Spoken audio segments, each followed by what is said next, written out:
Greetings from Cybertron. This is SoundJack here with another episode of SoundJacks Rambles. And today I'm here with Alyssa. Hi again. And we are here to talk about the recently concluded Volume 5 of RWBY. Yay! Yes, so the Rooster Teeth series of RWBY of the four main girls of Ruby Rose, Weiss Schnee, Blake Belladonna, and Yang Xiaolong in the Magic Tech world of Remnant has reached its fifth volume and has concluded, and we are here to talk about it. And since this is definitely a very recent thing, the episode actually only would have been delivered to you, not delivered, put on YouTube for the public audience, or available to the public audience the day we're actually recording this, which is the Saturday. You may not actually have seen the entirety of RWBY, so go finish watching that before you watch this. And if you want to know our thoughts about the rest of RWBY, the other 4 seasons, and our overall thoughts of the series up to before Volume 5, go watch our other podcast. There will be a link for that in the description below. So check those out before you get into this one. This will be definitely spoiler heavy, so spoiler warning, absolutely.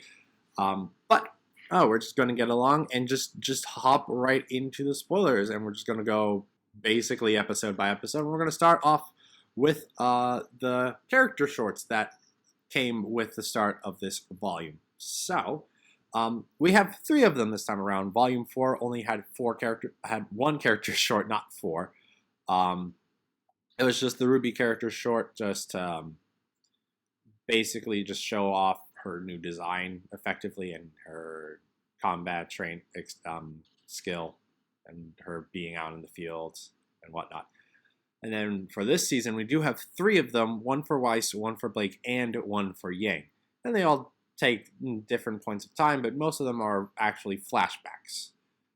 So Alyssa, do you want to start off with your thoughts on these? We'll just talk about all the character shorts as a group. Sure.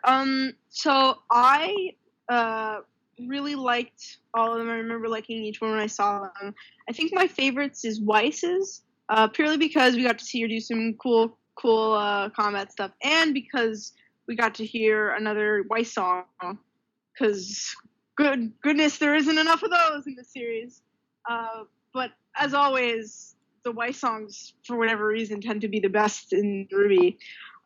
So I was really happy to hear that. And I think it was also really interesting to see Weiss not only without her scar, but also her ponytail was centered, which typically it's off-center. So that was really cool. Yeah. And yeah, I thought it was a really great short, and I enjoyed it. And then we also got to see Winter in Maya, because I don't think we saw her at all last season. So yeah, that's true. So I really like. Yep. Mm-hmm. Which one was your favorite? Yeah, I would have to go with the Weiss one. The Weiss one, certainly. Same reasons you had said. We get some cool combat scenes. Nice fight against the white Beowulfs that are Winter's creations. And again, a very nice song. Very nice song. Blake's, I'd say, was probably my second favorite. Even though it's not really a Blake short, it's more of an Ilya short. Yeah. Because, well, it's Blake in the past. We see Blake in the past talking to Ilya about like why she's a part of the White Fang. And Ilya explains her history, pretty much, while overlapping with Blake currently chasing down a member of the White Fang in the current day, only to be stopped by Ilya. So we don't like see the old Blake design in action, but we do see the old Blake design again. In the new form, the new program. But that's interesting just to at least get her perspective on that. Ilya's perspective on everything and the White Fang. And then Yang's was cool. Yang's was still cool. A very logical story for a flashback. To also get RWBY in there. Yeah. And especially with it being neat that like they're like, oh yeah, I'm going off to school, so you're gonna have to fend for yourself, Ruby. And then it's like, aha, never mind. She ends up coming to school with you. Funny like that audience. Aha, this is not actually happening, but you already know that, so this is a joke. Yeah. Stuff, and then her having a cool fight against the Nursa. Yep. Though her nearly getting kicked the crap out of. Mm-hmm. I also think it was really appropriate because at that point, Yang is journeying to try and find Ruby, so I think it makes sense for her to show the way that she kind of acts as a big sister to Ruby. Yeah. And though I will say, for whatever reason, I like Yang's original outfit in this new the new program the least for whatever reason. I'm not sure what it is, but I don't like it as much as they did in the old programs. Mm-hmm. That's the only real comment I have on that. That's basically it for the shorts. Yeah, I think they're pretty self-explanatory. I think they set up the kind of conflicts that characters go through later on, and I think they're also a really good way to amp up the actual proper volume starts. Yes. And speaking of the proper volume starting, let's get into the first episode of this volume, which is Welcome to Haven. Yep.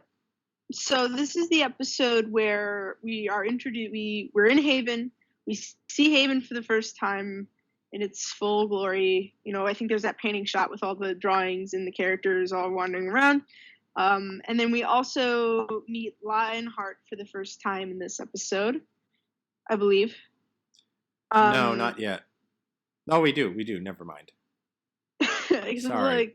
Because then they have that whole conversation about how, Crow brings up the Spring Maidens with Raven, and, Lionheart's like, I don't know if we should go after her yet because we don't have the firepower for it, and the bandits are not to be messed with, and all that good stuff. And then I think we also got, we saw Weiss traveling to Mistral on the cargo ship with the pilot guy, who I think the RWBY fan was affectionately called Pilot Boy. Yeah. He has some pretty good dialogue. Yeah, he does. It interested me how that character, he seems pretty interesting, even though he only has, a couple lines. Yeah. Yeah. And nothing much to say on that at all. That's just it's just a very brief scene, but I think it was still pretty good. Yeah. And then I think we get a brief scene with the Belladonnas. Yeah, I think we get a brief scene with Belladonnas. Blake has a discussion with Ilya. Mm-hmm. I guess it was briefly after. I think it was supposed to be after they tried to apprehend that one guy from the character short. And they were like, we can't let this happen, and or after they read the scroll, Ilya's scroll. Yeah. And then Blake and Ilya talk, and then Ilya warns Blake to be like, you should leave because things are gonna get worse. And she's like, you're gonna have to make me, and it's very personal. Yeah. And then we also get a scene with the end credit scene that we saw in Volume 4 comes in. No, one more scene. Crow and yeah.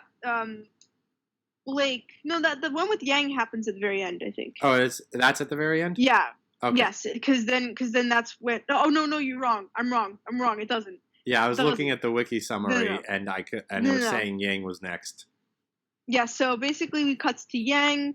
Well, we get the bar scene with Oscar eating Crow, and then it cuts to Yang going into a bar appropriately titled Just Right, which is really funny. Yeah. And then she gets hit on by a bandit, who then she punches into oblivion, and that was pretty funny. Yeah. I think one of the greatest parts about that episode is that we see Yang still struggling with her PTSD. Mm-hmm. She's definitely still recovering, and I'm really glad that they kept that in. I'm glad that they're showing her still struggling through that. Yeah. Because it would have been really easy to be like, oh, she's totally fine now, but no, she's not. Yeah. She's still getting over her trauma, and I thought that was really great. Yeah. And then after that, we cut to probably one of the funniest scenes in the whole, one of my favorites in the whole volume, where Oscar rings the doorbell in on Ranger, and then he's like, "Hey, is Ruby Rose here?" And then everyone's like, "Why do you need her?" And then Crow walks in, he's totally wasted, and he's like, "I found him!" And oh my god, that was so great. Total props to Vic Mignogna for that one. I think he did a solid job being a drunk uncle. Yeah. Just great voice work on his part. Yep. Yeah. So, and then this is when we so that's basically the whole episode. Yeah, pretty much. Yeah. What did you think of that one? Very good start to the series. Yeah, because while we do have characters in 4 different places basically going on throughout this entire series. And at very least, it's nice that the first episode was able to at least touch base with every single one of them. Yeah. And I think that's pretty necessary, especially considering where season 4 left off. So. And I think this is pretty much the longest episode of the series, honestly. Maybe not the last one, but the last one also has like 5 minutes of credits, so get rid of those, and then this is probably the longest episode for, well, not the series, the season. Yes. Mm-hmm. Yeah. I agree with that. Yeah, I don't think there's anything else that we need to really talk about. Yeah. I guess, yeah. So we move on to episode 2. Yeah. Actually, let's stop on talking about Leo Lionheart a bit, because this is really his first appearance in the show. That's true. So I'd like to stop and talk about him for a bit, at the very least, how he is, like, right, what our first impressions of were him, and then we can talk more specifics about him later on. I think he's a pretty interesting character. I mean, we already knew even before this episode came out that he was on Salem's side, because the end credits scene one of the very last scene of episode 4 was of him talking with Arthur Watts. So immediately we're like, okay, he's not to be trusted. Nope. And I also think it's really interesting the angle he plays, and I think he's kind of sympathetic too. I mean, you sort of hate him, but at the same time you understand where he's coming from. Like, yeah. I mean, Salem is very scary, and I totally get it that he was like, I'm gonna go with the side who's winning, even against people's wishes, because I'm just too terrified. And I think it also, I could just really see, like, how he, and the way that, like, he got so excited when he heard about the fact that Crow knew where the Spring Maiden was. He was like, yes, because he was like, oh man, now maybe Salem will get off my back or something. So like, you could tell sort of how he felt about things and why he did, which I like. Yes. So. No, yeah. What did you think of Leo? Perfectly cowardly. What I gotta say. Like, he's not like a complete incompetent coward, but like he's clearly a coward, and he plays exactly as you would expect a coward would. Especially in the circumstances. Though, I do have to point out, friggin' Leo Lionheart. He's Lionheart. That's his name. Yeah. His name's a little on the nose. But... And then I was like, oh, well, that's fine. Okay. And then later on, we learned he's actually a lion faunus. Yep. Because he was wearing he was basically wearing like a cloak, and then like we never really saw his tail anytime. And later on, it's just like, oh, wait, you're a faunus. So your parents had the name Lionheart, and they decided to name their kid Lion. Yep. Okay. I thought there were problems with, like, faunus, and, like, maybe they want to, like, keep the fact he's a faunus a little secretive. Yeah, maybe. But no, it's just out there for the whole world to be like, oh, hey, Leo Lionheart, you're Mr. Lion Man. Yep. I don't know.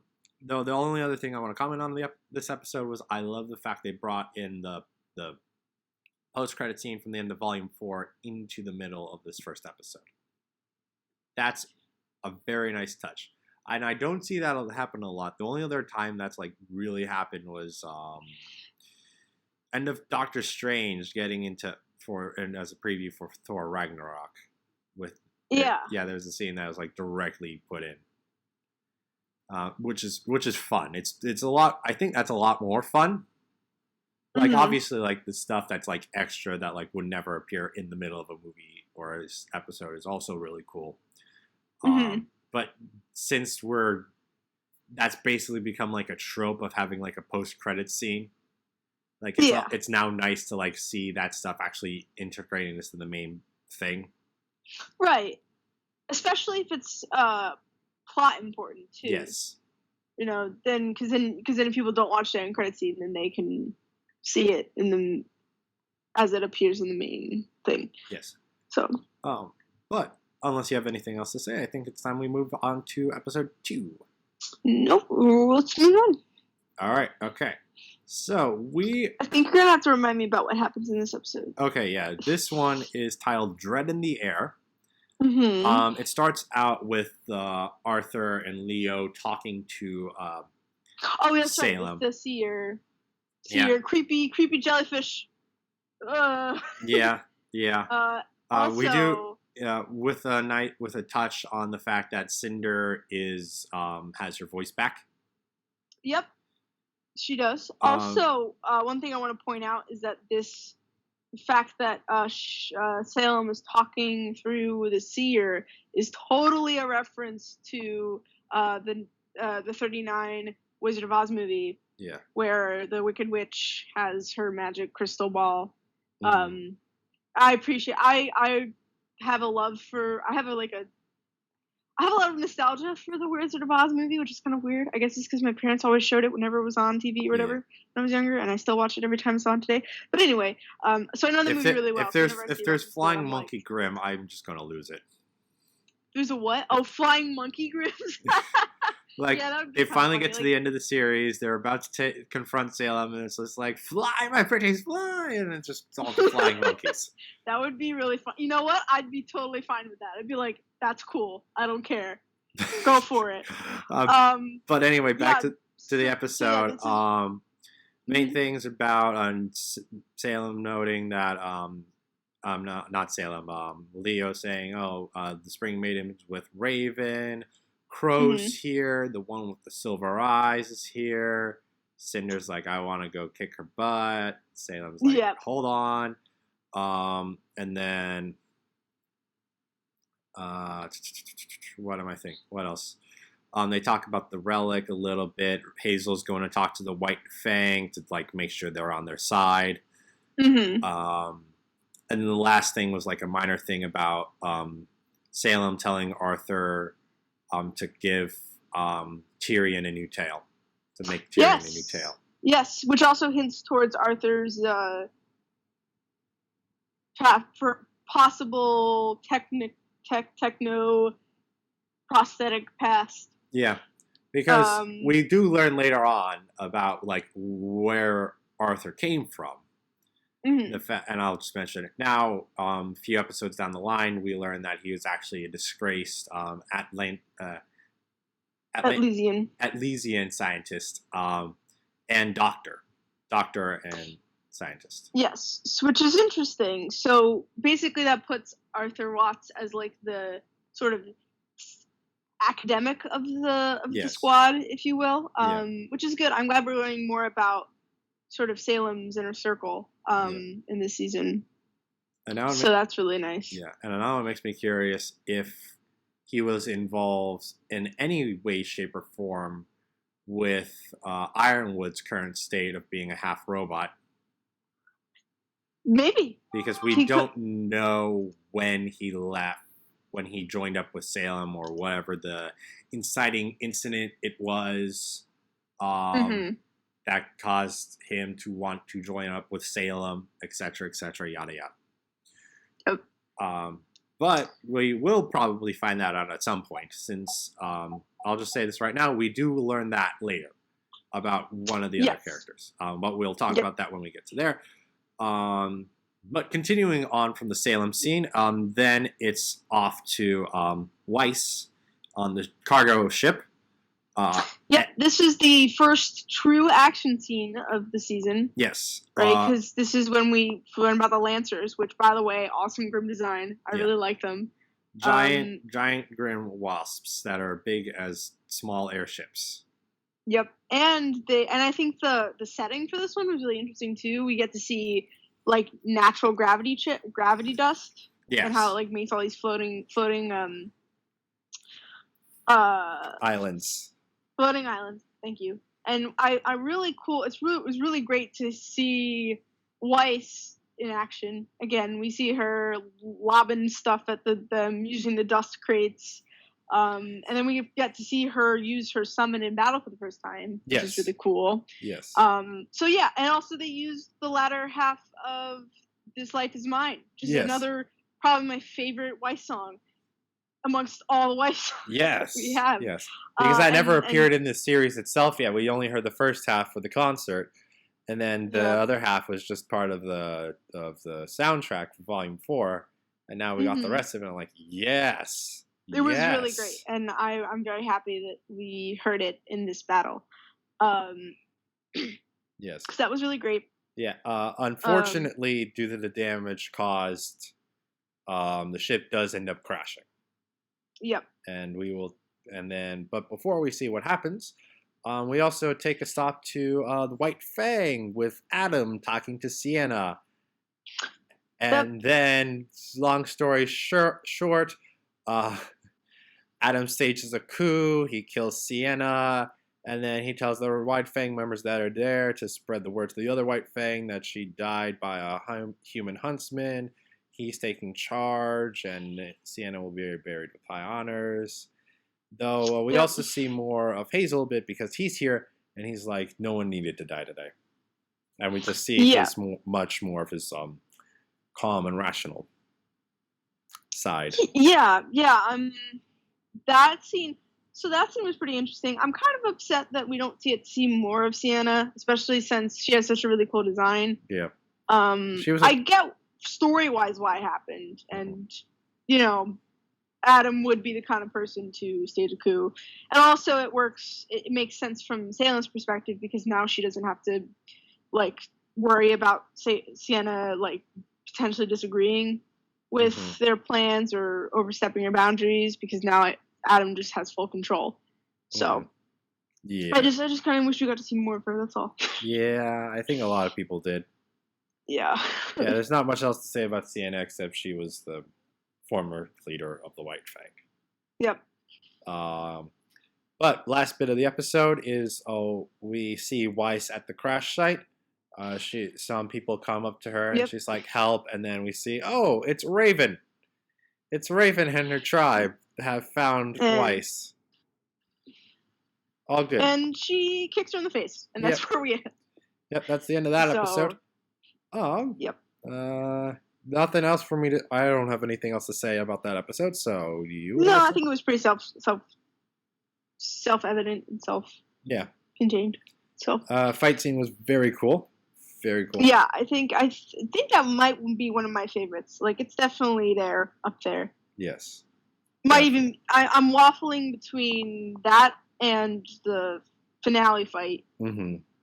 And I'm pretty sure you know which one I'm talking about. I'm not going to mention it here because we'll talk about it later. But those two are neck and neck for my favorite fight of the volume. Yeah. So. Moving along, episode 3 is called Unforeseen Complications. Mm-hmm. Basically, this is the episode with the Belladonnas holding a press conference to talk about the White Fang and their motives to the population of the menagerie. Ilias tries to enrage the crowd and say that the Belladonnas are betraying the Faunus, but then Sun tries to apprehend her. She escapes, and then some of the guards are like, get her! Yep. And then it's just... for that scene, by the way, the whole time, I was totally tense, because I think what's really great about the setup is that we had the previous episode established that Sienna died, and your immediate thought is, oh wow, Gira and Kali must be on their hit list. And so you're just sitting there is something going to happen to them? Is something going to happen to them? Is something going to happen to them? And I just really liked that setup. The fact that that I was really nervous about them and concerned for their well-being. So, but I will also say at this point, It feels like the belladonna parts of the season are out of time sync, are not chronologically in order. They are. I think they've established that they actually, and I think this is probably one of the flaws of the volume. I'd probably say, in that Blake's story is happening like 2 or 3 weeks later than the main line before Mistral for 4 weeks. It's or a month, I guess. Well, a month before. Yeah, before. Because you said after. Yeah, a month before the events of the current timeline, which is, RWBY and Weiss and Yang and their stuff. Yeah, I think at the end of the volume it makes sense, because when eventually they come to help out in Mistral, it sort of ties together. Yeah, because they need to have the time to get there.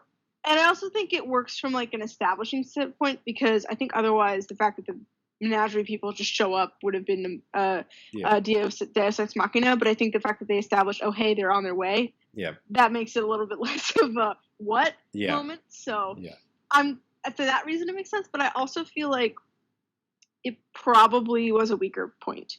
Yes. I think that it just made it a little weird that Blake was just all on her own. So. It is. Guerrero does mention that the attack is going to happen to overthrow Sienacon, so it seems like that hasn't happened yet. As well as specifies that the attack is on Haven Academy would happen in 2 months, when in a bit we're going to learn that RWBY has about a month to prepare. Yeah, so I think it's pretty good that they establish and they have the characters delineate how long they have, so that you can sort of keep track. Okay, this is a month later, so a month earlier. So, but moving on. Speaking of moving on to talking about the RWBY and Mistral, that's the next scene, and then it's revealed to them that Oscar Pine is being possessed by the spirit of Ozpin. Yep, and then he does his, as Crow calls it, his parlor trick, where Oscar gives control to Ozpin. And I think I really want to commend the voice actor for Oscar. I don't remember who it is off the top of my head, but he did a great job of mimicking Shannon McCormick's portrayal of Ozpin. Yeah. He got his mannerisms. You could tell this is Ozpin and not Oscar, which I thought was really impressive. I think it can be hard for another actor to act as another character while also, you know what I mean? Like, yeah, no, I was really happy that I could tell the difference between them. Sorry, the voice actor is Aaron Dismuke. Okay. Aaron Mitchell Dismuke, who, if you don't know, played Alphonse Eric in Full Metal Alchemist. Yeah, so props to him. Yeah. And then they just discuss a bit about actually why Ozpin is the thing. Yeah. Or about Ozpin's curse. So this is where we actually finally find out what the hell is up with Ozpin. Yes. Because for the last few seasons, it's been like, what's up with him? He's definitely more than he appears. Yeah. And probably older than he lets on, but we don't know why. And so now we find out that he has a reincarnation cycle very similar to the Maidens, where once he dies, he possesses someone else. We don't know much about how it is determined, except for the fact that it's someone, I think he says, who's like-minded. Yeah. So, however that's defined. And then it appears that this is because the gods, probably referring to the gods discussed in the last season, the gods of creation, destruction, cursed him because he failed to stop Salem in the past. And so now he's perpetually cursed to try and stop her over time. Yes. So not a whole lot, but enough to keep us like, oh, okay. Yeah, we aren't given too much, but we're given enough to be like, all right, cool.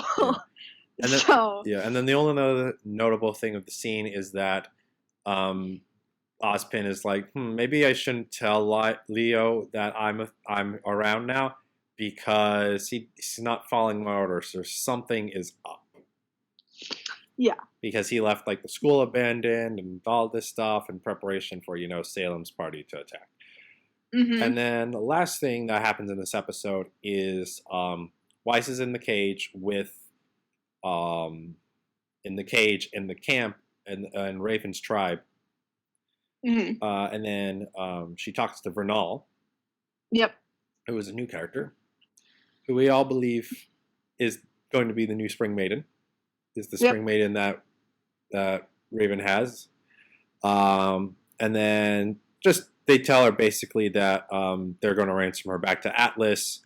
Winter, Weiss says, Winter's going to save you, stop you. And then they're like, well, Winter just got called back to Atlas because of the tariffs or closing the borders or whatever. Yep. And then Weiss is kind of depressed, but then hatches a plan with when she's able to summon her soldier, or her armor soldier, in a tiny form, and presumably plans to break out when the others are distracted. Yep. Then we should probably move on to the next episode. Yeah, I don't think there's anything else of note. I don't think there's really anything of note for that scene. Mm-hmm.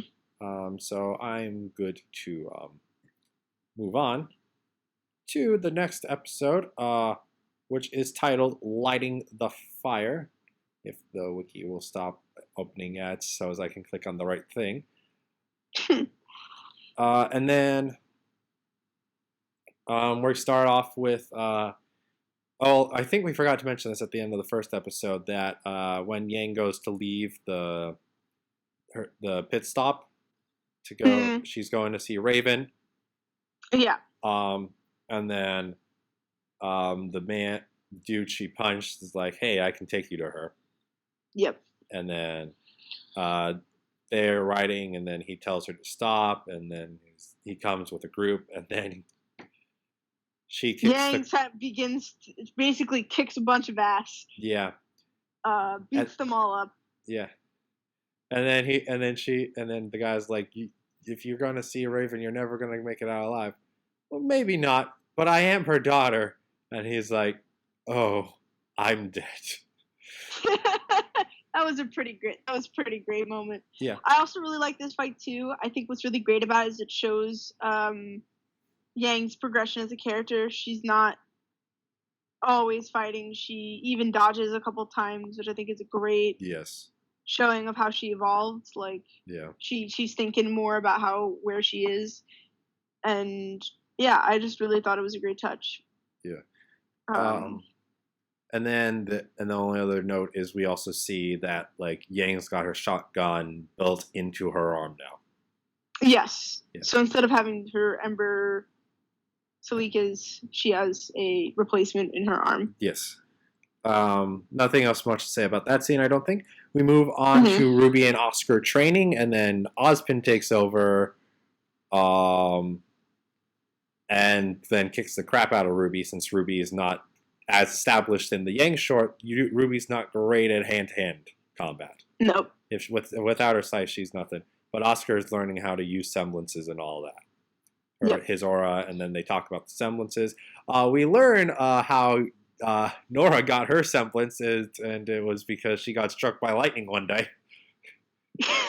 Which is makes perfect sense to me. Yeah. That's exactly how I would imagine Nora getting her semblance. Just happens, Just got struck by lightning, didn't die. Crazy Tuesday. And then mention is brought up of Jean doesn't know what his semblance is, and then foreshadowing for figuring out what it is. Yep. And then we actually have Yang talk to Raven. Yes, so Yang and Raven finally meet face to face outside of dreams and or shoddy brief moments when Yang is unconscious and is about to be ganked. Yeah. So they meet for the first time. I think this exchange is pretty great, and I think we finally find out why Yang is seeking out her mother, and it's because she knows that her semblance is that she can make a teleportation to anyone she has an emotional bond to. Yeah. And so she knows that she has a teleportation to Crow, and since she knows that Ruby would likely seek him out, or at least that Crow would be keeping tabs on Ruby, she figured that going to Raven would help expedite the process of finding. So she's not actually going to Raven to see Raven. She's going to Raven to find Ruby. No, she's not. No, which I thought was pretty great. And I I'm really glad that they have Yang be kind of rightfully pissed off at her mother for being sort of deadbeat. Yep. And it's really interesting to get more of Raven's inner psyche about how she feels about her daughter. You know, and I guess this is something that we see smattered throughout the whole season. And I would also argue that this is probably one of the stronger character moments. Mm-hmm. Like throughout the volume, the characterization of how Yang is confronting her mom, I think is what I really take away from this volume. Yes. As just because you really get the sense that I mean, like, you get the sense that Raven wants to be there for Yang. Mm-hmm. You know, and she probably, maybe if things were different, she would have been. But at the same time, I feel like a lot of that is, like, I feel sorry for her, but only up to a point. I think that in a lot of ways, she sort of made a choice between her tribe and her daughter. Mm-hmm. And, you know, the fact that she went with her tribe, I think says a lot about her as a person, that she values, you know, power and control over family ties. Yeah. And then I think she's resentful for Crow and for Tai Yang for not, like, going with her. I mean, we do find out later, and I think this is more in the second episode or the following episode where we learn more about why she is the way she is. But I think them confronting it, and I think that the fact that Yang doesn't really give her mother an out is really great. Yes. Or at least it's great to see them interact. Yeah. And then we also, this is also a moment where we see how I think Yang punches someone. And then, someone gets mad at her because of, like, how dare you talk to our tribe leader like that? Yang knocks them back, knocks the tent down. Weiss was trying to escape while everyone was distracted by this spectacle, and then they're ready to kick butt. And then Raven and Bernal are like, "No, stop it! You're gonna attract the Grimp. Let's just come inside. We'll chat. I'll explain everything." And that's the end of the episode. Actually, and then Weiss and Yang get to reunite. But I'll save this comment for later on. But there is a thing that I wanted to mention about that. Okay. So, but anyway, I think is that the rest of the whole episode? I think it is. Yeah. Also, I was wrong with my quoting before because I'm looking at the notes. It was a Thursday that Nora got struck by lightning. Oh. Since Thursday, to make a better pun, because Thursday used to be called Thor's Day. Oh. That's all on that episode. So, Necessary Sacrifice, title of episode 5. They start off with Blake and Sung trying to get people to help them with protecting Haven. Unfortunately, no one helps or signs up, and then they have a little bit, and then Blake and Sun have a little bit of a talk explaining why and talking about how they're peaceful and they don't want to fight. That's why they're here. And then Blake trying to be like, I want to help Ilya. She was my friend. You helped me. I want to help her the same way you did. Foreshadowing there. Yeah, I don't think we need to talk too much about that scene because it was pretty just talking. Yeah. You know, I mean, like, I thought it was okay, but I wasn't like too invested in that conversation, to be honest. Yeah. I was like, oh, we already know that. You know, oh, look, Adam is bad. We already knew that. Yeah. So. And then RWBY. Although it was the first time we've seen a aquatic faunus. So we did. That's true. That's very true. And how that. But that's like the only notable thing about that scene to me. Yeah. And then we move on, and then RWBY and Oscar are training, and then Oscar has a little bit of a breakdown and is like, how can you keep fighting? Yeah. How can you keep fighting when everything's so scary and terrifying? And RWBY's like, I know it is. And well, like, he's more like, how can you be so peppy? Like, I know it's scary. I know it's terrifying. There's not a moment where I don't think about the ones we've lost. And but I still keep fighting because I know they would fight if something happened to me. Yeah, I will say, I will comment now that I think RWBY has a lot of motivational speeches in this volume. Yeah. Like, I feel like almost every time something bad happens, she's always saying something inspiring, and I'm just like, Okay, Yes. Ruby. Yeah, go Ruby. Yeah. So Yeah. I don't think that like there is a lot more like that could be deconstructive. Like we were specifically analyzing the scene. right, but I think we have a lot to talk about. So Yeah. I think I don't think we will Yeah. spend too much time on it unless you thought there's something. The only that other you were, thing like, of you note wanted is to that comment like about. Ozpin and Oscar talk about like how great Ruby is, and like Ozpin's like Yeah. and then back in Menagerie, and then Corsic and Fennec are talking to Ilya, and they want well, she's in on like the Adam Taurus like plot to overthrow Sienna, and they're like, okay, we need you to kill the Belladonnas. Except for Blake. Except for Blake, because Adam wants her alive. In more ways than one. No. That was kind of creepy. I apologize. Yeah. Anyway, yeah, and then besides that, and then Ilya's kind of like a little shook, but like she seems like she's going to do it. And then like I remember, and then Corsic and Fennec are kind of like, "Are you sure Adam's mentally stable for this?" And like, he's mentally stable, and they're both like, he's mentally stable enough for now. Yeah, you kind of get the sense that Corsic and Fennec are really only aligned with Adam because it plays to their advantage. Yeah. You know what I mean? Like at that scene, I was like, I'm pretty sure that if Adam bites the dust or something happens that they don't like, they would throw him under the bus and get rid of him somehow. Yeah. No, yeah. So, or they would eventually, when they see the opportunity, kill him and then take over. Yeah. That's more of the vibe I was getting. And then there's also a bat dude that's like, yeah, I killed Hero's messenger. They're not going to know anything's coming. Yeah. Because they send a messenger to alert. Mistral. Yep.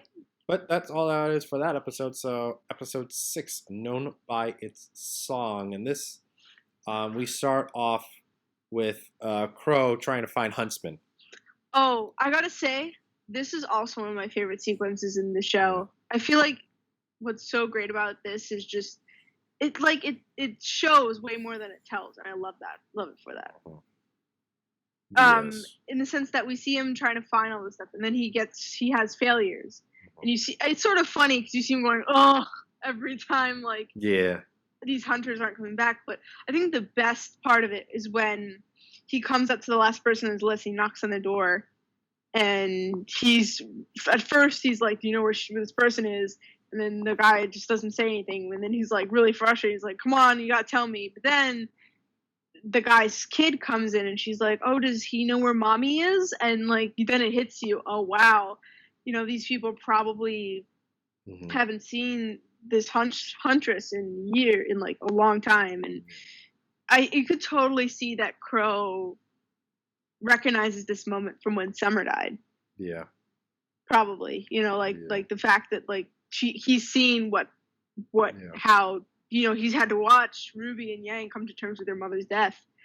Stepmother, I guess, in the case of Yang. But so he was like, oh, I'm sorry. And then, you know, he goes to drink his flask, but then he doesn't. Yeah. I don't know, just something about that whole scene just felt really impactful to me. There was also a nice touch when the first person he went to see, like, went to a bar to try to find the first guy. I was like, if you find that guy, tell him he owes me a lot of money. And then he comes back in the end of the scene, and the bartender's like, you dare showing your face up again? And he's like, how much does that guy owe you? And I'm like, wow, you're into him deep. And then like, if I pay up, is his name clear? And then the guy behind the bar realizes, yeah, his name's clear. Yeah. And Crow pays for it. So that's just like, that was also really subtle. Like, you because like Crow is really, he has this sort of asshole, you know, thing to him where he doesn't seem to care that much, but you do really get the sense that he does care about people. Yes. And that he will do what he can to make things easier. So absolutely. So that whole scene I really liked. Yeah. It's a very nice character moment for Crow. Moving on, we go back to the Bronwyn tribe camp. And we have the discussion between Raven and then Yang and Weiss about what the hell is going on. They're caught up on the whole Salem is evil. She controls the Grimm. Magic exists. Yang has a little bit of a breakdown and being like, "Why did you leave us? Why did you run?" And then Raven goes out and shows them that she can turn herself into a raven thanks to Ozpin's magic. Yep. So then that's when we find out how they're able to transform into ravens. Yeah, because that's crows, way more than a normal semblance is capable of doing. And Weiss even points out, like, there is a difference between semblance and magic. And, like, yeah, like, we have semblances, sure, but pure magic that doesn't have to be used by auras? That's nonsense. Yeah. And then Raven's just like, yeah, no. And then Raven is like, okay, you got a choice. You either stay with me, or you go to RWBY and then have to deal with all that crap. Yeah. And then Yang's like, I'm going to make sure RWBY's okay. I'm going to deal with that crap. Weiss, come along. And Weiss is like, yeah. And then, like, there's a moment of, like, Raven saying, like, next time, the next time we meet, I won't be so nice. And Yang responds, you weren't nice this time. Oh, dang. Yeah. And then we see Crow on the cliff, just trying to think of, like, I understand, like, one or two, but everyone? Yeah. Possible. Like, and then it's like, why all the... Yeah. Yeah. And then their Team Ranger is cooking, preparing for, like, all of the huntsmen that that Crow is going to bring back. And then Crow's like, RWBY, get out here. And then RWBY walks down was like, I didn't know how many people were going to make, so we just cooked and drops the plate, and it's like, Yang. And then they have an emotional bonding moment.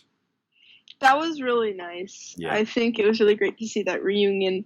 And I'm also really happy that, like, Yang is so, I don't know. I just really like the interaction between Raven and Yang, and I think it's really great to see how it is. And, yeah. Yes. I don't know.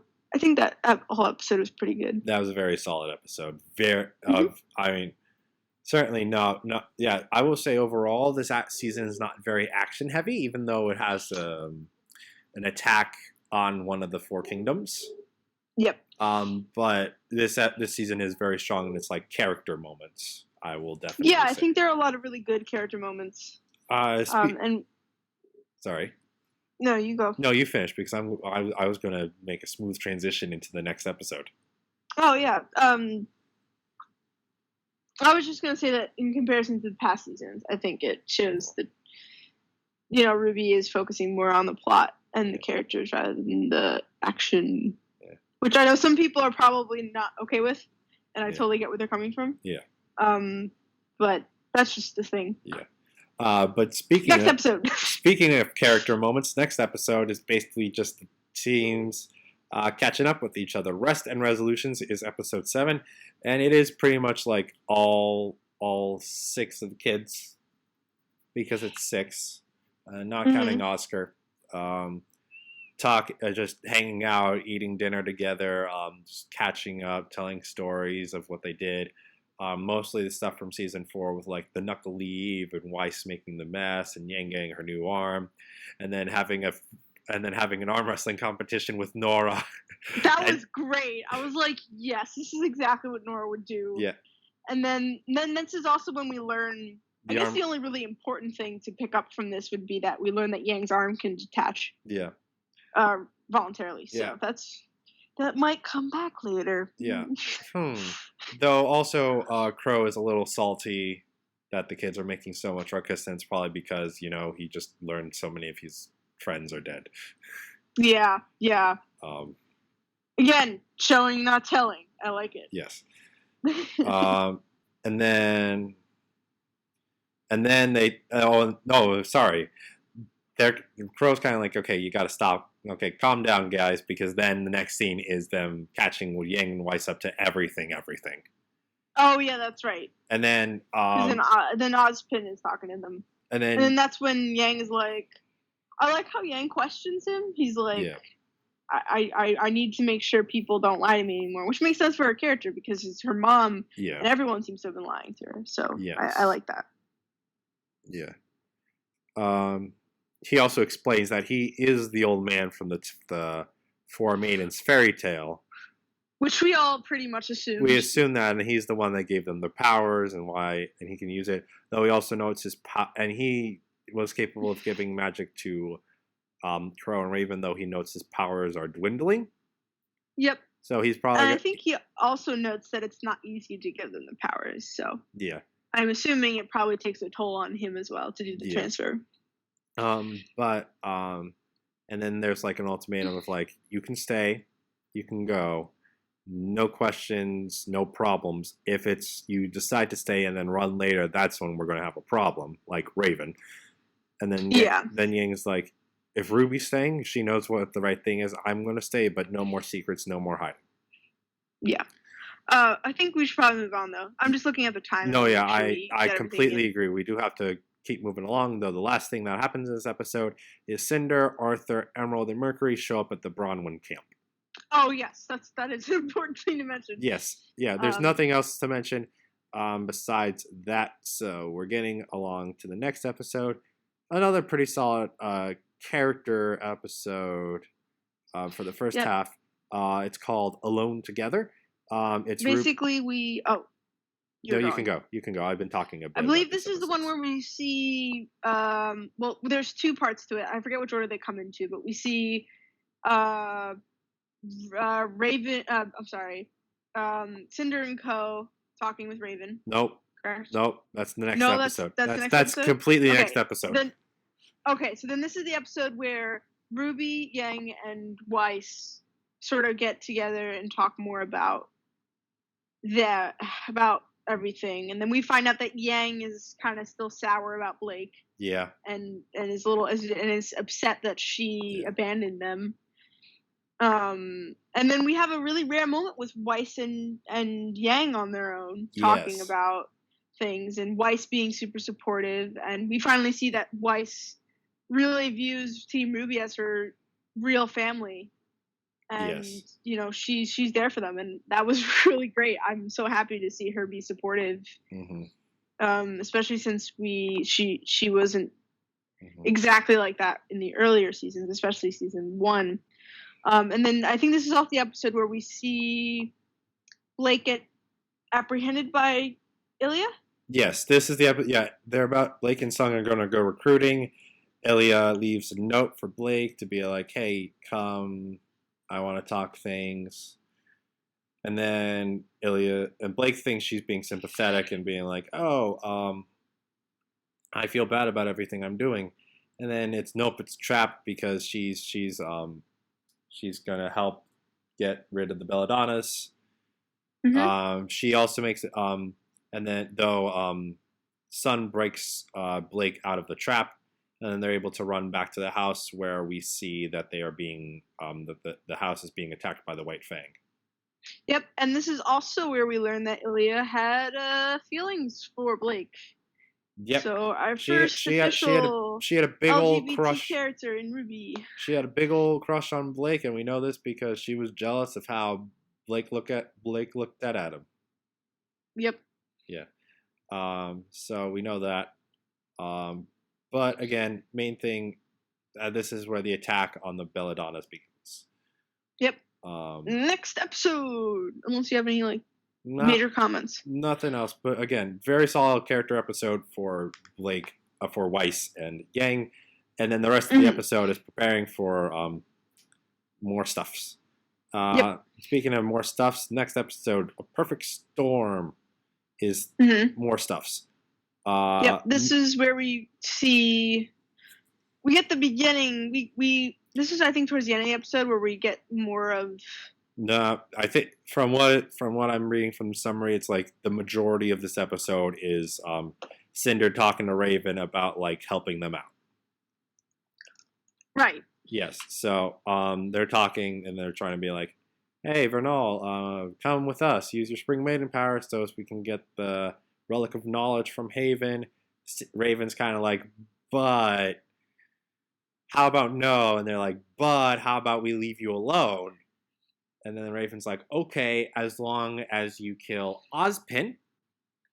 And then Cinder... Crow. Crow, sorry. Yeah, Crow.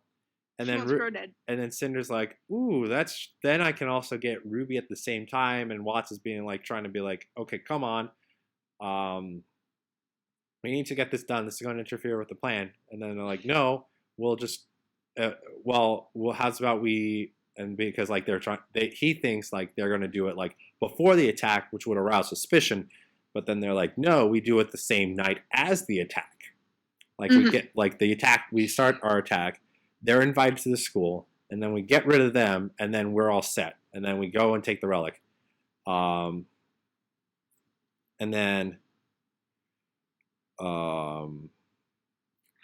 they shake on it and they agree to work together.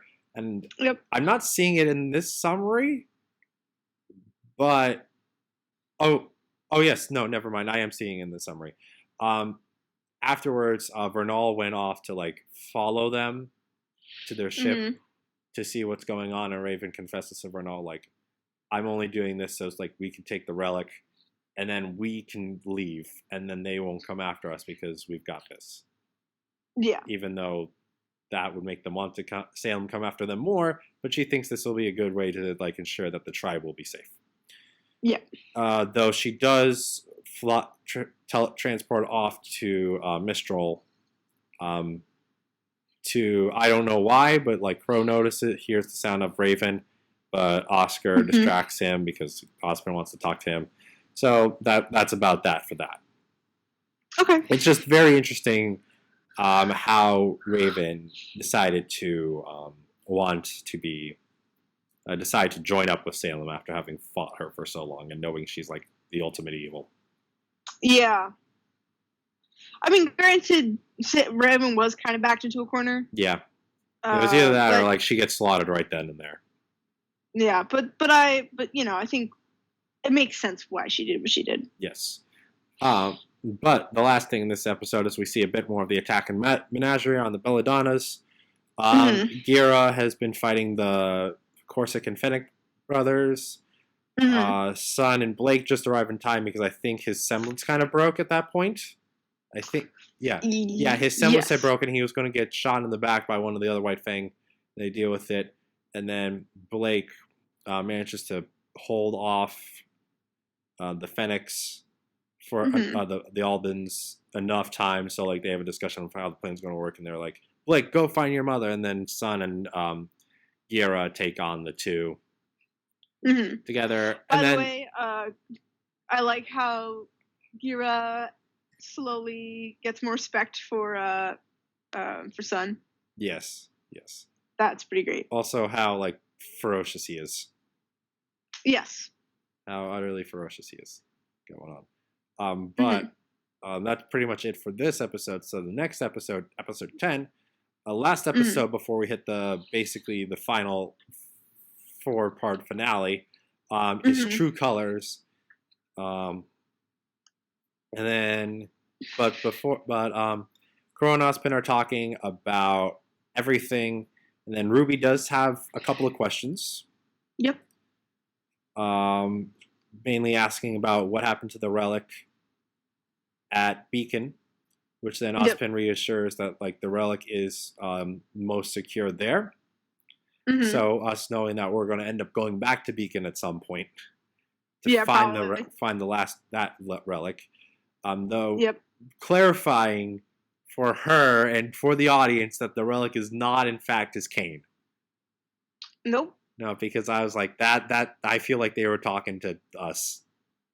Yeah, I'm pretty sure there was a little bit of a nod to the audience. Just to like clear that up, because a bunch of us, I'm sure, and I know I thought it too, thought the relic might have been the cane. Yes. Though they also note that like they got a summons from Leo. And then Pro and Ospen are like, no, I'm not sure, and Ruby's like, yeah, let's go and do it. And then we see. I think this is the conclusion of the fight in Menagerie. Yeah. Well, we also see a bit of a moment between Leo and Raven and them talking about their reasonings. Oh yeah, that was actually really great because then Leo's like, Raven's like, you're such a coward, and then Leo's like, oh, and you're not, and then she's just like, she gets real pissed at that, and I was like, props to Leo for calling out Raven and her deal. Yeah. Mm-hmm. That's pretty much it for that, and then it's the rest of the fight in Menagerie, with Blake and Ilya fighting a bunch. The house getting set on fire. And then somehow Gira and that whole fight ends up in the same room. Gira's about to be crushed by stuff. One of the brothers goes for the kill. I can't remember who pulled her. I think Blake pulled her father out of the way. Yes. Someone pulled Gira out of the way, and then the building drops on top of one of the brothers, killing them. And then the other brother is just like, "You've ruined everything," and Ilya takes him out before any more harm can come. And also, Kali is fine and brings in the unconscious Bat Boy. Yeah, she basically beat him with, like, I'm not even sure what, like I think it was a tray. A tea table? A serving tray. Amazing. Yeah. One of the brothers is dead. Everyone else is alive, and Ilya has finally started coming around to senses and being remorseful. Yep. And then afterwards, everyone's like, "Wait, what's going on? There's a fire going on at the house of our town leader." And then they come out and like, "The White Fang just attacked us. We gotta fix this." And then now everyone's starting to be on like, "We gotta stop Haven. They're not just attacking humans; they're attacking us as well. This is worse. We gotta stop them." And they're all on board, and they even allow Ilya to join them on their crusade. Yeah. So I think that was a pretty good conclusion to the Menagerie arc. Yes. Although I will criticize Blake a little bit because I understand why she set the house on fire in order to see, but one, she has night vision, and two, well, it's harder to see. Inhalation? It's hard to see in the night when like everything is when like Ilya is able to mimic the same exact color that she'd be seeing. Yeah. So. I know, but like smoke that did bother me too. I will say that did bother me a little bit too. Like you're honest, you have better night vision. Yeah, like I feel like I understand it would be hard because Ilya is also all black, but I feel like with night vision you'd still be able to detect motion. Yeah. I don't know. Mostly it was just setting the house on fire. Yeah. I get it was like symbolic, but yes. Yeah. And now we're running into the rest of the remainder of the season. We're just going to talk about all 4 of these episodes together, basically. And the 4 of them are The More the Merrier, The Vault of the Spring Maiden, Downfall, and Haven's Fate. Yep. So instead of summarizing what happens, I feel like we should probably just talk about what we thought about the whole thing, or what moments stood out to us. Yeah, the basic gist is, since hopefully you've all seen this, since I've told you that there's a whole lot of spoilers, we probably shouldn't have been summarizing everything as much as we have. But we are basically, the fight happens between Crow, Ruby, and all of them versus Cinder and her party. They end up going down to the vault. Cinder, Vernal, and Raven. Cinder kills Vernal. It turns out Raven is the Spring Maiden, which that was crazy. That was crazy. Cinder seems to be dead. Question mark. And then Yang. Who knows? And then Yang gets Falling a chance off a pit is one of the more unreliable ways of death, so maybe she could come back. Who knows? Yeah. And then Yang comes down and like has a strict confrontation with her mother. Gets the relic, and Raven leaves. And then everyone else leaves because the White Fang get completely foiled. Mm-hmm. And then they're just kind of like, "Yay, we're fine. Yay, we made out of this one." Not a lot of important characters died, which I was really surprised. I thought Raven was gonna die. I was like pretty sure. I was like, yeah, we definitely need to talk about she just fled. So thoughts through all of this. An important thing is the start of this fight, with how it gets going, and it's actually Jean that provokes the fight. Yes. Sort of. Well, like they're all talking to each other, and like tensions Cinder are getting. shot a fireball through the portal and knocked out Ruby. So she was technically the first assailant. Wait, hold on. Now I'm misremembering. Yeah, like they confront Leo. The portal, Raven's portal appears. There's a fireball that comes out of it. It hits Ruby. Oh yeah. And then well, they're all still. Well, Crow's still trying to put them at a holding pattern and be like, "Come on, Raven, come with us." Yeah. And then after that first fireball, Jean's the first one that like starts swinging for the full fight to break out. Yeah.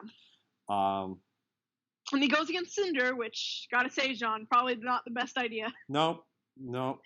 Like, even if you were a little better at combat, still not the best idea. No. And he's going full swinging with the full broadsword going on. Yeah. He's not which also probably not the best idea. Yeah. Considering that shields are very helpful. Yeah. Also during this fight, we learned from Oscar. Well, Leo ends up learning, and Leo and Oscar end up fighting a lot this episode. Mm-hmm. And Leo learns that Ozpin is Oscar. Yes. Which gets important later when Hazel learns that Oscar is Ozpin. And then basically goes into full pain steroid mode. Yep, he's a user of dust into his own bloodstream. He just sticks electric dust into his arms. Yep. And just... He roids up, you know. Yeah. And apparently his semblance is he can take a lot of pain and not feel a thing. Yep. Yeah. But we also learn, importantly, why he's so dead set against Ozpin. And it's because his sister was training at the academy, and she died on a training mission. Yep. And Hazel holds Ozpin responsible. But Oscar has a very strong moment based on Ruby's discussion about, like, did she know what she was getting into? Now, I have to admit, I'm kind of a little disappointed with Hazel's backstory.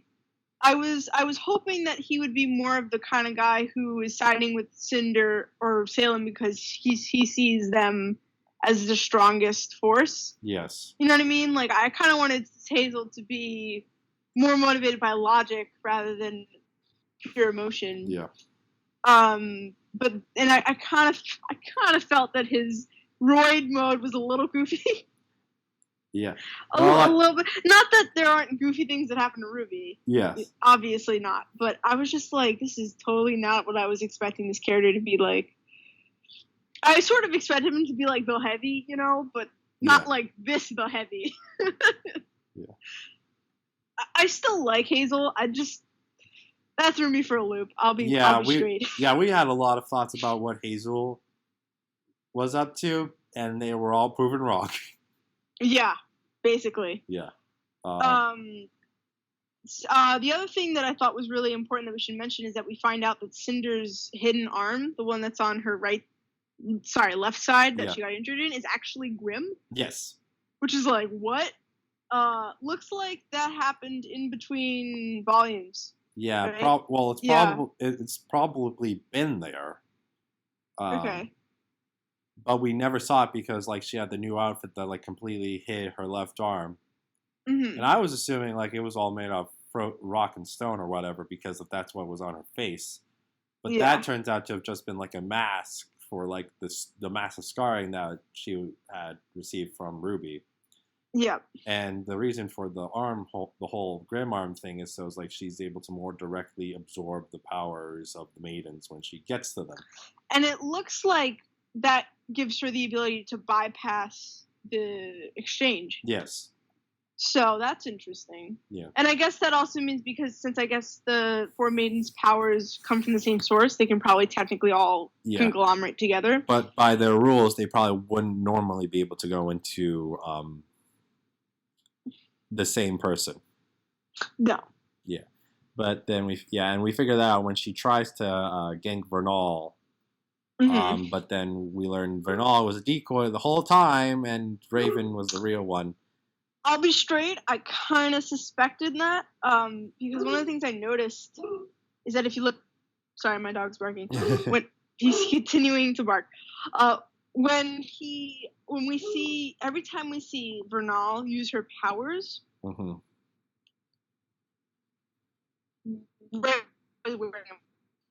and also those like glowy eye things that happen. Yeah. Like whenever Vernal used her powers, she never had the glowy eyes, which totally then now makes sense why Raven had her mask on. We only saw her because it was to disguise the eyes. Okay. No, here's the thing though. We never actually directly saw Vernal use the powers. We saw we didn't. The one time we saw the powers used was when a lightning bolt struck the middle of the camp when Weiss and Yang were ready to kick butt. Mm-hmm. And then Vernal was like silence, and we all assumed, oh, Vernal made the lightning bolt happen. And again, I think Raven was wearing her mask at that point too. Was she? I think so. I thought. I mean, that might have been, but like, because I remember I didn't think she had in the the other mask episode on. where oh yes, you're right. Her, she specifically told Vernal, "Get me my mask," and I was like, "Why is she getting her mask? Like, is she trying to intimidate them? Oh. I don't really see why." But now in retrospect, it's like, oh, it was because she was trying to disguise the fact that she's the maiden and hide her eyes. That makes sense. So I thought that was really clever. So when that happened, I was like, aha, it makes sense. And I think this also probably puts a little bit of the spin on how we thought the maiden's powers worked. Because I think up until this point, we assumed that it could only have been inherited by a younger woman. You know, someone like who could be considered a maiden. And like Raven has got to be in her early 40s, maybe mid 40s. Well, here's the thing. Because she has to be as old as Crow is. Well, here's the other thing. Mm-hmm. We know she killed the Spring Maiden.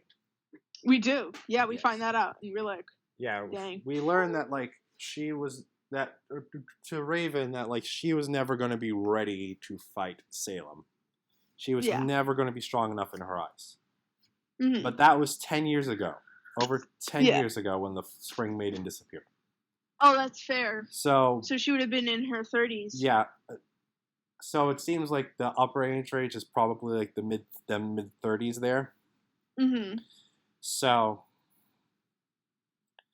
then she killed him, and last thoughts often are of your killer. So Raven then takes on the powers.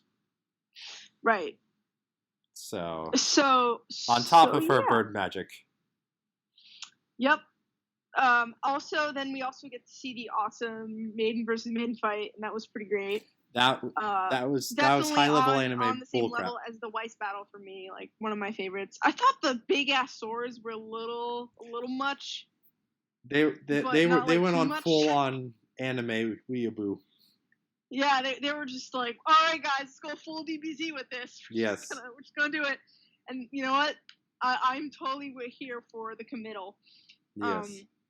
I think the only other thing that's really notable to me, at least, about the whole fight stuff was, there are two things. One, we see Jean Senless for the first time, or we finally figure out what it is, and it is that it is aura amplification. So he's able to not only amplify his own aura, but also amplify others. Yeah, he's able to because it's taking off the point of Pyrrha had said to him that he has a lot of aura. Yes. And he's able to transfer that aura to other people to boost their own auras, but namely, when we first learned about it, able to transfer it to Weiss after she got stabbed through the gut to give her aura back after her aura had busted. Yep. To allow her body to heal, and then continue to feed her more aura, so she was able to activate her semblance. Yep. And summon the giant, the Queen Lancer. Yes. And then we also, I think another really interesting moment was at the end of the fight after, we come back with Yang with the relic. we see the fact that Cinder isn't there, and then Emerald has a little bit of a breakdown, and then I guess she gets hijacked by Salem, because then all of a sudden everyone just sees this horrific, exaggerated, mutated Salem that comes at them to distract their escape. And Emerald is like so emotionally messed up because like she was following Cinder so hard, and since Yang came back with the relic, she's assuming that Cinder's dead.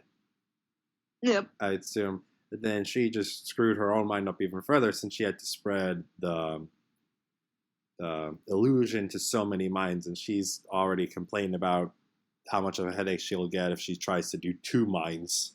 Yeah. So she's dang unconscious there. Yeah, so I guess maybe that was all just from her? Yeah, I presume it was all her.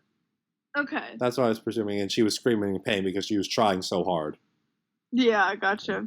Though, even in this state, we're able to note how Hazel is able to have enough sense to be like, okay, maybe it's time we run. Yeah. Also, Adam ran as well. Yeah. We definitely have to talk about, we haven't touched on that yet, about the whole White Fang thing, about like, we're getting ready for this big attack, and then it's like, nope, no attack because we disabled all your bombs. The police are called. We got this entire militia going on against you, and like you're what, 6 guys you brought with you? It was basically a non-fight. Like there was a little bit of a fight, but from what we were all expecting, there was basically no fight.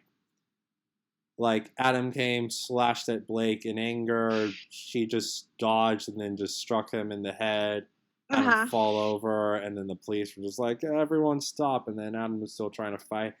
Everyone else surrendered, and then I'm like, I'm just gonna go and try to see if you'll follow me. And then Blake's like, don't. We can get him later. He's by himself. The White Fang are probably not going to follow him. At the very least, the White Fang is going to splinter off. Because not a lot of them are going to trust the leader that runs on them. Yada, yada. Yep. Elia does her part in disabling the bombs before they're able to activate. Yeah.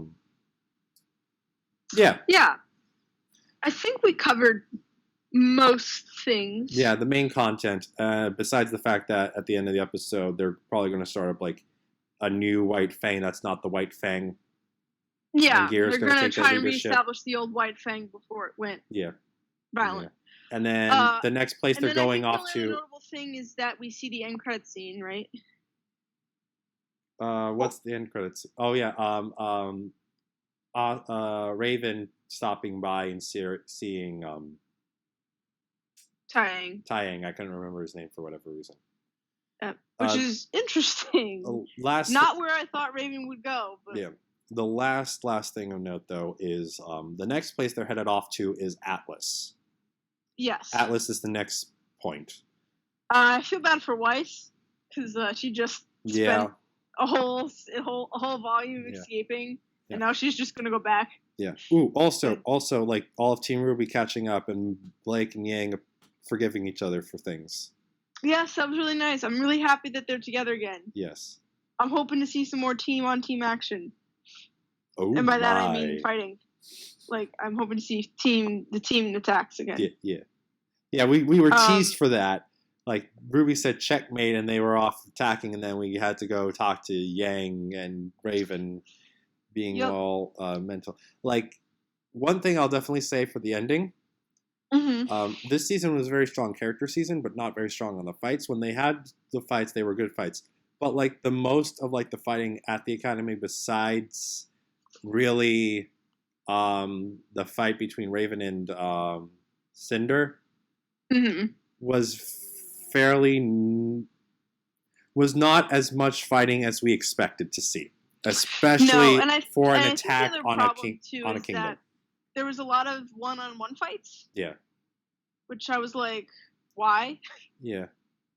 If you're gonna have a group of people, you gotta fight them. Yeah. A little more dynamically, I think. Yeah. Yeah. That group fight, like, there were cool moments, but like nothing like particularly exciting. We thought there was going to be a huge ass White huge amount of White Fang action. We didn't see a whole lot of that. No. There's just the militia and then the handful of White Fang members going on one each other until the White Fang surrendered. Yep. Again, not too much action. So that, I'll definitely say, makes the ending weaker because it's not as momentous as we had were expecting for this moment. But it was still a solid ending. It's a solid ending. Yeah. It did, for the most part, do what it needed to do. But there could have been more action. I think for me, the way I like to view it is I view Downfall episode 13 as like the proper climactic battle ending, and then like 14 is sort of like the epilogue / resolving point. Yeah. Like sort of like it's more like a check mark kind of thing where like the very last episode 13 is sort of the climax, and then 14 is the resolution. I mean. Yeah. So viewing it like that, it makes sense. But yeah, I do agree that we probably could have used a little more action, in that last scene, especially more fluid action between different people. Yeah. As opposed to just one-on-one fights. But I'm still looking forward to season 6 for that. So. Yes. And so I guess now that we've gone over everything, I guess final thoughts / anything we wanted to mention. Yeah. About well, this actually, volume. another thing I want to talk about is what you brought up. What do we expect from season 6? Okay. Well, we now know that we're going to go to Atlas. So I expect we'll probably see more of Ironwood. Definitely, probably the Schnee family. I'm definitely assuming we're going to find more about Penny and her origins. Yes. Because while Penny is dead, pretty much, I feel like they've shown and alluded to her father enough that he's probably going to come back in some way. Yeah. I'm pretty sure, I have a feeling we're going to see Tyrion and Watts more this coming season too. Watts especially because he's from Atlas. And I'm sure his background will come into play. Winter will probably make more of an appearance. And then I'm also looking forward to seeing Team RWBY as a team again. Yes. And not in 4 separate places. I'm hoping this will mean that we'll see a little bit more of a consistent plot that doesn't have to jump around in different times and spaces. I mean, I'm assuming the biggest jump around we might get might be if they focus on Raven, back to Patch. But mostly back to Salem and her team and what's going on there. Yes. And we're going to catch up with Tyrion probably with his new tale because we didn't see Tyrion at all this season. No. Yeah. So, yeah. Yeah, we'll probably find out more about Watts' origins too. My question is how far along we're going to get because it took them 2 seasons to really get to, entire full season to get to Mistral. So I'm wondering if it's going to take that, there's going to be stuff that's going to get in their way as they travel to Atlas for this season, and the next season is going to be like the main season in Atlas. Well, I guess that's a good point, especially since Atlas has just recently made its borders more strict. So yeah, they're going to have a hard time that they might need to do some side questing, if you will. Unless Pilot Boy survived and is able to smuggle them back across the border. The return of Pilot Boy! Make it happen! Pilot Boy Season 6. Pilot Boy Volume... # Pilot Boy Volume 6. Bring him back. Yeah.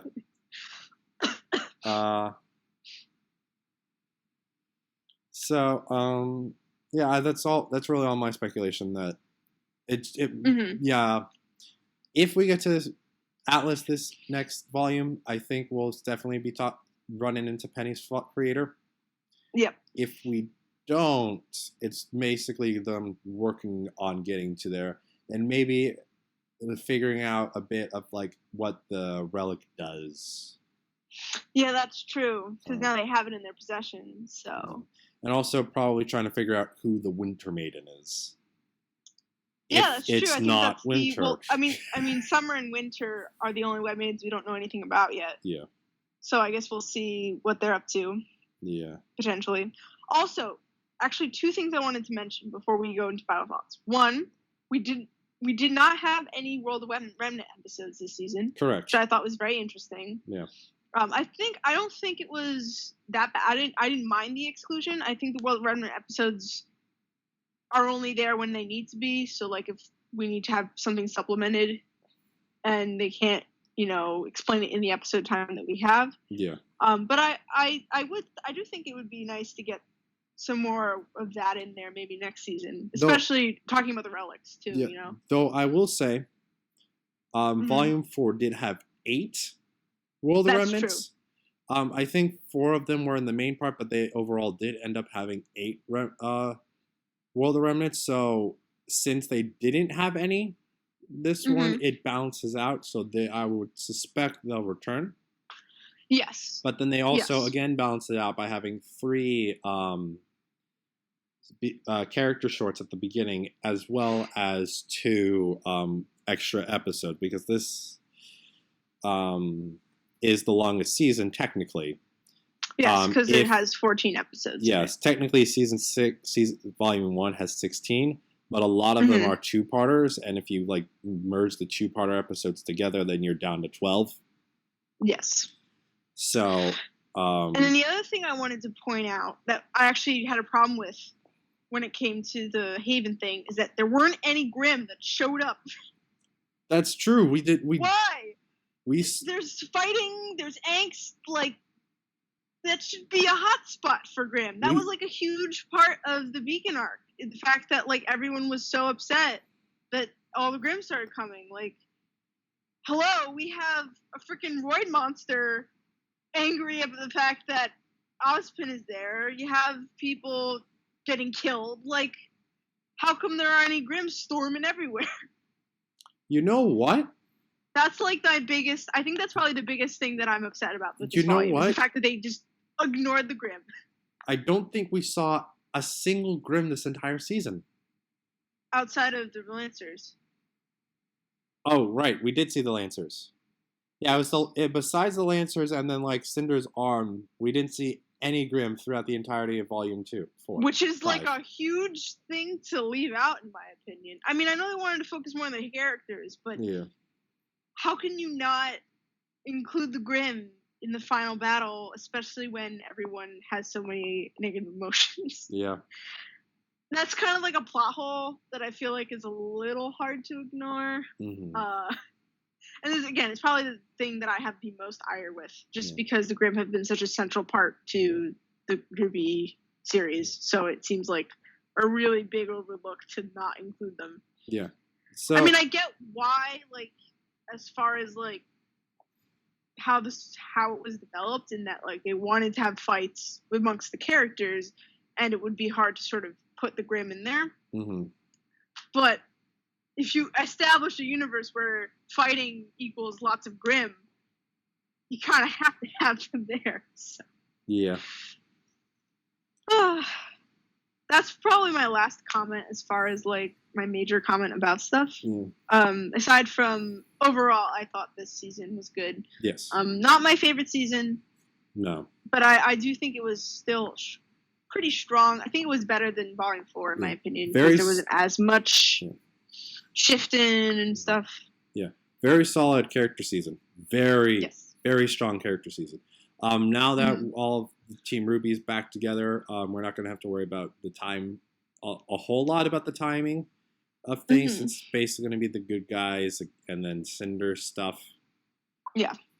For the most part, I'm certain there'll be breaks and whatnot, but splitting off a little bit. But we're not going to be in 5 different places that we have to keep checking in on. So that will and I certainly think that'll help. make things better. And I will definitely think that is probably the main weakness of this and the previous volume. Yeah. Just how all over the place everything had to be. Again, not that it's necessarily a bad thing, because that was necessary to tell the story they want to tell. But it's going to be nice to get it all into primarily one focused story. Yes. Since everyone's together again. Yeah, I think that's all my thoughts as well. Yep. So that is all we have to say, I hope you listening out there enjoyed Volume 5 of RWBY. Please do support the show if you haven't. I really, really hope you did for this one. Did actually watch the thing before watching it. I don't know what my audience is like for these podcasts, but hopefully you enjoyed RWBY Volume 5 like we did, if not more. Let us know what your thoughts about the season were in the comments below. And that's all we have to say on RWBY Volume 5. So thank you for watching. If you enjoyed, please like and share this video and subscribe to the channel. You can also follow me on Twitter and Instagram at SoundJack426. Also, please consider joining on my Patreon page to help support the channel. All the links will be in the description below. Thanks for tuning in. This is SoundJack and Alyssa signing off.